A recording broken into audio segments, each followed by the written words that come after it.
Seja muito bem-vindo você a essa nova série de aulas sobre a visão bíblica do fim dos tempos.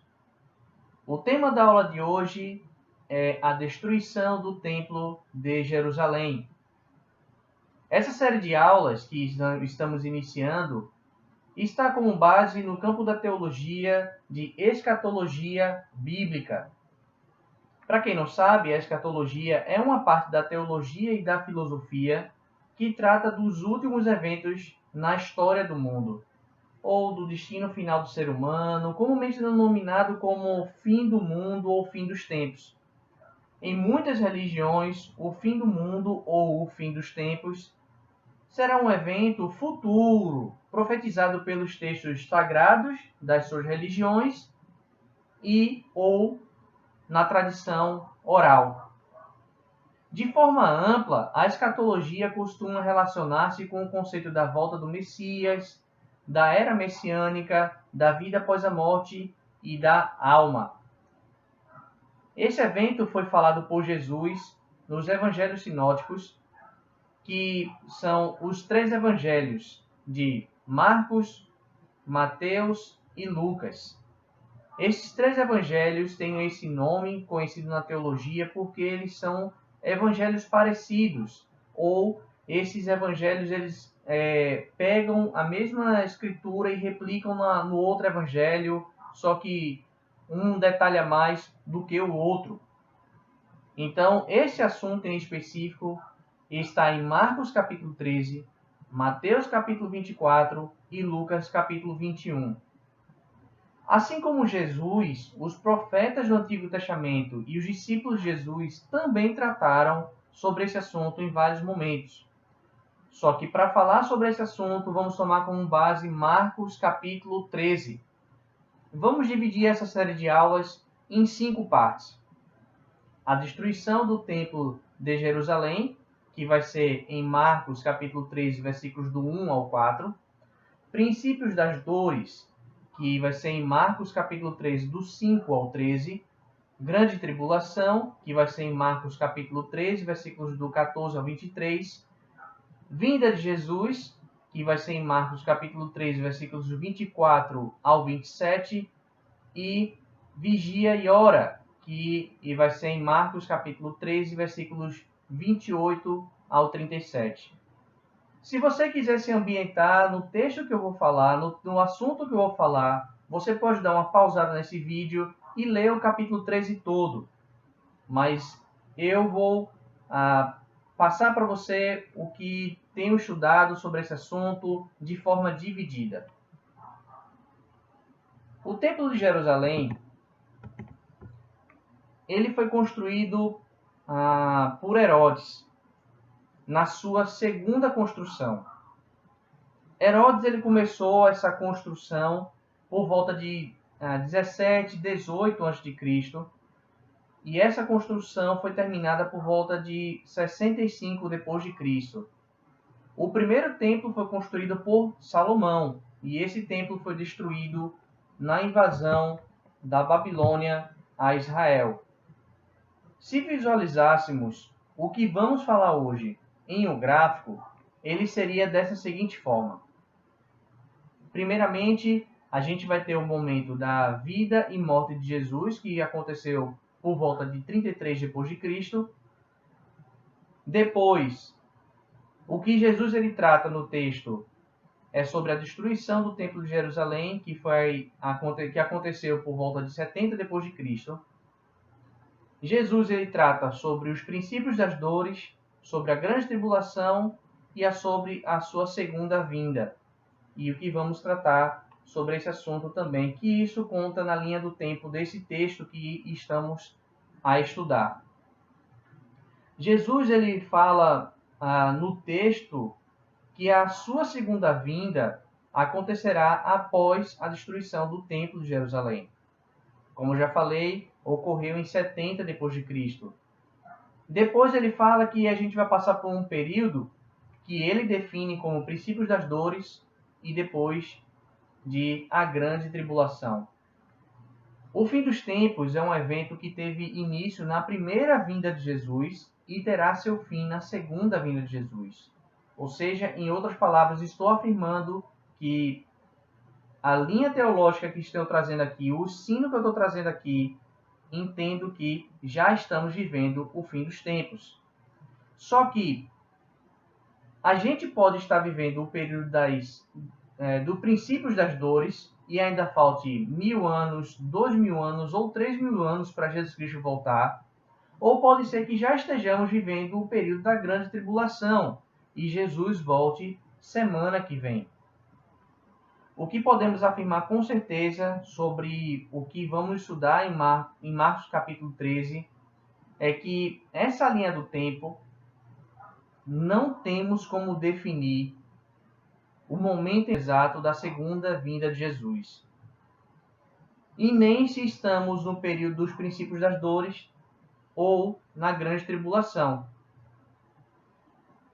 O que vemos nesse texto que vamos estudar é que Jesus não fala sobre um assunto que é muito tratado na teologia chamado do milênio.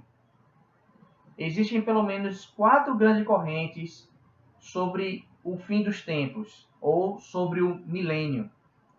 A primeira corrente se chama amilenismo, a segunda corrente se chama pós-milenismo, a terceira corrente se chama pré-milenismo histórico e a quarta corrente se chama pré-milenismo dispensacionalista. O que podemos ver sobre o fato de ter 4 correntes diferentes, pelo menos 4 correntes diferentes que falam a respeito do fim dos tempos, é porque existem formas diferentes de interpretar o texto. Pessoas utilizam métodos diferentes de interpretação hermenêutica. Uns utilizam métodos de interpretação de textos proféticos ou apocalípticos de forma mais literal e outras não usam esse método mais literal. Eles usam um outro tipo de método que visa observar esse texto de forma mais simbólica. E essa é a base maior dessas diferenças. Não pretendo explorar, pelo menos nos estudos do livro de Marcos, nenhum aprofundamento sobre os detalhes dessas linhas. Mais à frente, pretendo sim falar sobre esse assunto. Mas vamos voltar para o texto, vamos agora ver o texto o qual a gente vai estudar. Marcos capítulo 13, versículos do 1 ao 4. A Bíblia diz: Quando ele estava saindo do templo, um de seus discípulos lhe disse: Olha, mestre, que pedras enormes, que construções magníficas. Você está vendo todas essas grandes construções? Perguntou Jesus. Aqui não ficará pedra sobre pedra, serão todas derrubadas. Tendo Jesus se assentado no Monte das Oliveiras, de frente para o templo, Pedro, Tiago, João e André lhe perguntaram em particular: Dize-nos, quando acontecerão essas coisas? E qual será o sinal de que tudo isso está prestes a cumprir-se? Aqui temos o contexto de todo o ensino que Jesus está proferindo sobre esse assunto. Ele estava saindo do templo com seus discípulos, que demonstraram admiração pela beleza do templo. Mas Jesus ele não se impressiona da mesma forma que eles. Os discípulos mostram sua admiração pelo templo, dizendo: Olha, mestre, que pedras enormes, que construções magníficas. E Jesus responde: Você está vendo todas essas grandes construções? Aqui não ficará pedra sobre pedra, serão todas derrubadas. Depois disso, eles foram para o Monte das Oliveiras, que fica em frente ao templo, e Pedro, Tiago, João e André lhe perguntaram em particular: Dize-nos, quando acontecerão essas coisas? E qual será o sinal de que tudo isso está prestes a cumprir-se? O templo fazia parte do centro da religião judaica. E quando Jesus afirma que ele seria destruído, poderiam surgir um monte de dúvidas nas mentes dos discípulos, mas eles se dedicaram a fazer apenas dois tipos de perguntas: quando tudo isso aconteceria e quais sinais? Jesus usa dessas perguntas para fazer um sermão escatológico. A destruição do templo está ligada ao fim dos tempos. E o que eu pretendo falar ao longo dessas aulas é explicar do porquê. Vemos que na pergunta havia uma curiosidade quanto aos sinais de que o templo seria destruído e de que tudo isso ia acontecer. Jesus não só responde esse tipo de pergunta, como ele fala do fim dos tempos, como ao longo dessa série de aulas eu quero deixar bem claro. Qual a mensagem central da escatologia bíblica, independente da corrente milenista que uma pessoa acredita? Nesse momento, eles estavam vendo um templo sendo restaurado por Herodes. Como eu já falei, a restauração desse templo ocorreu por volta de... teve seu início por volta de 17, 18 a.C. e só veio a terminar em 65 d.C. Tudo que os judeus queriam era ver a imponência desse templo, porque o templo sendo imponente marcava a presença de Deus e marcava a presença da religião para a sociedade. Durante muito tempo, Deus associou a sua presença ao tabernáculo e ao templo. Isso você pode ver quando você faz um estudo com base no livro de Êxodo, por exemplo. E esse templo não só era maior do que o templo que Salomão construiu, como também ele tinha muitas pedras preciosas, o que certamente influenciava a visão dele sobre o templo. Agora, eu fico pensando como eu reagiria se eu fosse um desses discípulos, olhando para todo esse contexto, vendo o templo sendo reconstruído, vendo ele com pedras preciosas, tendo um passado religioso, onde o templo, a construção física do templo, seria o centro da minha religião. E aí chega Jesus, fala para mim sobre a destruição desse templo que estava sendo construído. Seria no mínimo intrigante ouvir esse tipo de afirmação. Mas o que Jesus estava querendo trazer não era uma confusão sobre esse assunto, e sim trazer uma mensagem de confiança de que tudo isso realmente iria acontecer. E isso acontecendo, a palavra de Cristo seria digna de confiança mais uma vez. Já para os religiosos, ouvir esse tipo de mensagem, ouvir esse tipo de indagação a respeito do templo causava uma mensagem diferente, uma reação diferente no coração deles e nas atitudes deles. Por exemplo, no julgamento de Jesus, você vê os religiosos usarem algumas das frases proferidas por Jesus a respeito do templo para acusar Jesus e condená-lo à morte.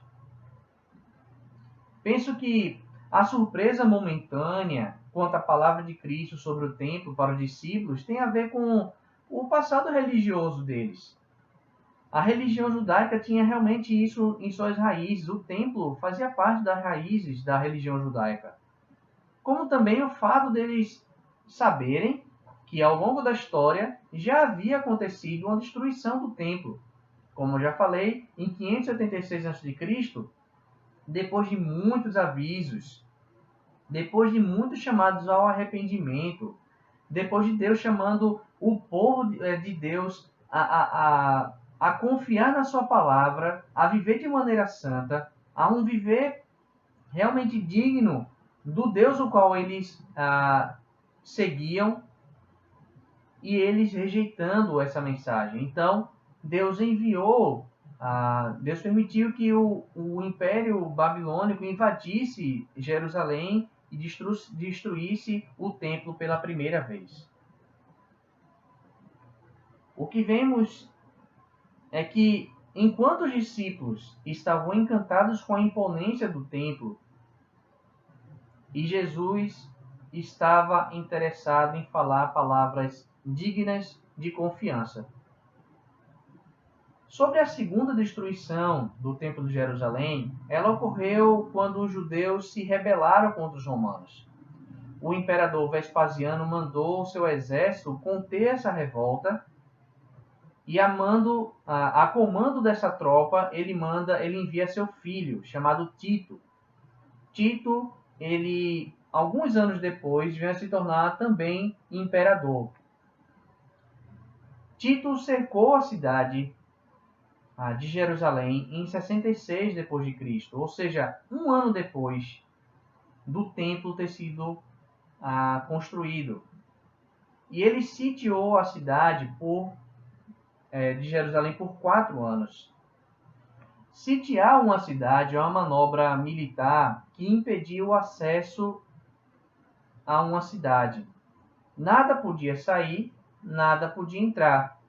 Com isso, a população morria de fome, o seu exército ficava fraco, e isso seria um facilitador para o exército que cercou entrar na cidade. Na história do Brasil, existe um momento onde isso aconteceu. Na Guerra dos Canudos, na revolta liderada por Antônio Conselheiro na Bahia, o exército brasileiro cercou a cidade com o comando do Marechal Bittencourt e ganhou essa guerra. Então, voltando para a história da destruição do Templo de Jerusalém, quando chega no ano 70 depois de Cristo, os romanos eles mudam a tática e partem para o ataque. Eles derrubam as muralhas de Jerusalém e destroem tudo que eles veem pela frente. Os romanos matam milhares e milhares de judeus e destroem o templo pela segunda vez. Exatamente como Jesus tinha falado 37 anos antes. Para nos ajudar a entender melhor sobre o que aconteceu, vamos ler o relato de Flávio Josefo. Flávio Josefo foi um historiador judeu que escreveu sobre esse fato em seu livro Guerra dos Judeus. Ele disse: é então um caso miserável, uma visão que até poria lágrimas em nossos olhos. Como os homens aguentaram quanto ao seu alimento? A fome foi demasiado dura para todas as outras paixões, a tal ponto que os filhos arrancavam os próprios bocados que os seus pais estavam comendo de suas próprias bocas. E o que mais dava pena, assim também faziam as mães quanto aos seus filhinhos. Quando viam alguma casa fechada, isto era para eles sinal de que as pessoas que estavam dentro tinham conseguido alguma comida, e então eles arrombavam as portas e corriam para dentro. Os velhos que seguravam bem sua comida eram espancados, e se as mulheres escondiam o que tinham dentro de suas mãos, seu cabelo era arrancado por fazerem isso. Ela então tentou a coisa mais natural, e agarrando seu filho, que era uma criança de peito, disse: ó pobre criança, para quem eu te preservarei nessa guerra, nessa fome e nesta rebelião? Logo que acabou de dizer isso, ela matou seu filho e então assou-o e comeu metade dele e guardou a outra metade escondida para si. Eu falarei, portanto, aberta e francamente, aqui de uma vez por todas e brevemente, que nenhuma outra cidade sofreu tais misérias, nem nenhuma era produziu uma geração mais frutífera em perversidade do que era esta, desde o começo do mundo. O número daqueles que foram levados cativos durante toda esta guerra foi verificado a ser 97.000, como foi o número daqueles que pereceram durante todo o cerco 11 centenas de milhares, a maior parte dos quais eram, na verdade, da mesma nação, porém não pertencentes à própria cidade, pois tinham vindo de todo o país para a festa dos pães asmos, e foram subitamente fechados por um exército.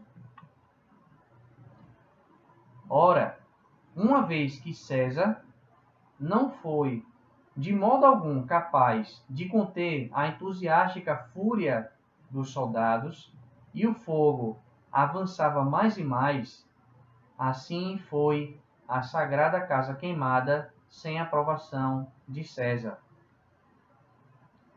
Ora, tão logo o exército não teve mais pessoas para matar ou saquear, César deu ordens para que não demolissem mais a cidade inteira e o templo. Quando se trata desse assunto, eu trago aqui para vocês algo que tenham refletido nesse assunto como um todo, sobre o que aconteceu com os judeus, tem a ver com uma consequência das suas escolhas, olhando para a história do povo de Israel. E o que eu vou falar agora não tem a ver com um Deus vingativo, a mensagem de um Deus vingativo, mas sim de um Deus pleno. No julgamento ilegal de Jesus diante de Pilatos, eles pediram a condenação de Jesus e bradaram que as consequências dessa decisão que eles estavam tomando caíssem sobre eles, como fala em Mateus capítulo 27, versículos 24 ao 26. Quando Pilatos percebeu que não estava obtendo nenhum resultado, mas pelo contrário, estava se iniciando um tumulto, mandou trazer água, lavou as mãos diante da multidão e disse: Estou inocente do sangue deste homem. A responsabilidade é de vocês. Todo o povo respondeu: Que o sangue dele caia sobre nós e sobre nossos filhos. Então Pilatos soltou-lhes Barrabás, mandou açoitar Jesus e o entregou para ser crucificado. Algumas reflexões que eu trago sobre esse estudo como um todo. Uma conclusão que eu chego é que ao estudar sobre a destruição do Templo de Jerusalém, é que muitas vezes a gente não tem noção das decisões que tomamos. Para mim não foi diferente com o que o povo clamou pela crucificação de Jesus quando rejeitou ele como Salvador. A rejeição de Israel a Jesus, assim como em muitos outros momentos da história do povo de Israel, sempre rejeitando a palavra de Deus, sempre rejeitando a vontade de Deus, sempre trouxe o juízo como consequência. Paulo fala em Romanos 9 que Jesus tornou-se uma pedra de tropeço para eles. Mas se Jesus tornou a pedra de tropeço para alguns, em Romanos 6 fala que ele se tornou fonte de salvação para outros. Então, essa é a primeira conclusão que eu chego. Também, o que me leva a pensar sobre esse estudo é que, ao falar sobre a destruição do Templo de Jerusalém, Jesus estava querendo causar na gente uma confiança na sua palavra. E quando a gente olha para Jesus Cristo dessa forma, quando ele falou que o templo ia ser destruído e realmente aconteceu, tudo o que Jesus Cristo falou é digno de confiança. Uma outra conclusão que eu trago também sobre esse assunto são sobre a mensagem central da escatologia bíblica. Quando a gente estuda sobre o fim dos tempos, a gente pode entender, e na verdade a gente deve buscar entender, que esse tipo de mensagem é um tipo de mensagem de encorajamento à fidelidade. Porque a partir do momento que Cristo fala e acontece, então devemos ser fiéis a Ele em todas as circunstâncias, até o fim. Quando também escutamos a mensagem do fim dos tempos, a gente pode olhar para a bondade de Deus nessa mensagem, porque a segunda vinda de Cristo poderia ter acontecido muito tempo antes, da gente conhecer a vontade de Deus. E isso mostra a bondade de Deus para conosco. Também, quando a gente estuda sobre o fim dos tempos, a gente deve entender que a mensagem é a mensagem de misericórdia, da misericórdia de Deus. Porque mesmo nós conhecendo a Deus, vivemos muitas vezes um ciclo de pecado que mostram claramente a nossa falta de urgência em nos arrepender. A misericórdia de Deus, ela age nos dando tempo para voltarmos a ser urgentes contra o pecado. E por fim, a mensagem do fim dos tempos fala muito sobre a paciência de Deus. Porque Deus quer salvar o maior número possível de pessoas.